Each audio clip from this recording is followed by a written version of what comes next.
بسم اللہ الرحمن الرحیم۔ السلام علیکم دوستو۔ جب اہل کوفہ کو یزید خبیث کی تخت نشینی اور امام رضی اللہ تعالی عنہ سے بیعت طلب کیے جانے اور امام کے مدینہ چھوڑ کر مکہ تشریف لے آنے کی خبر پہنچی، فریب دہی اور عیاری کی پرانی روش یاد آئی۔ سلمان بن سرد خزائی کے مکان پر جمع ہوئے، ہم مشورہ ہو کر عرض کی کہ جلد تشریف لائیے اور ہم کو یزید کے ظلم سے بچائیے۔ 150 عرضیاں جمع ہو جانے پر امام رضی اللہ تعالی عنہ نے تحریر فرمایا کہ اپنے معتمد چچا زاد بھائی مسلم بن عقیل رضی اللہ تعالی عنہ کو بھیجتا ہوں، اگر یہ تمہارا معاملہ ٹھیک دیکھ کر اطلاع دیں گے تو ہم جلد تشریف لائیں گے۔ حضرت مسلم بن عقیل رضی اللہ تعالی عنہ کوفہ پہنچے۔ ادھر کوفیوں نے امام رضی اللہ تعالی عنہ کے ہاتھ پر بیعت کرنے اور امام کو مدد دینے کا وعدہ کیا، بلکہ 18,000 داخلے بیعت بھی ہو گئے، اور حضرت مسلم کو یہاں تک باتوں میں لے کر اطمینان دلایا کہ انہوں نے امام رضی اللہ تعالی عنہ کو تشریف لانے کی نسبت لکھ دیا۔ ادھر یزید کو کوفیوں نے خبر دی کہ حسین نے مسلم کو بھیجا ہے۔ کوفہ کے حاکم نعمان بن بشیر رضی اللہ تعالی عنہ ان کے ساتھ نرمی کا برتاؤ کرتے ہیں۔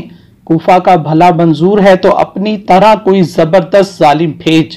اس نے عبداللہ بن زیاد کو حاکم بنا کر روانہ کیا اور کہا کہ مسلم کو شہید کرے یا کوفہ سے نکال دے۔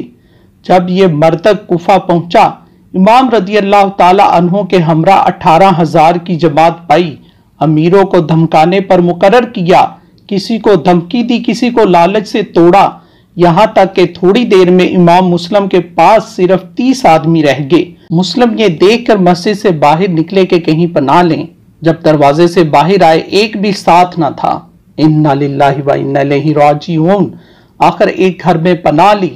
ابن زیاد نے یہ خبر پا کر فوجی بھیجے اور امام مسلم رضی اللہ تعالی عنہ کو جب آوازیں پہنچی تلوار لے کر اٹھے اور ان روبا منشوں کو مکان سے باہر نکال دیا۔ کچھ دیر بعد پھر جمع ہو کر آئے۔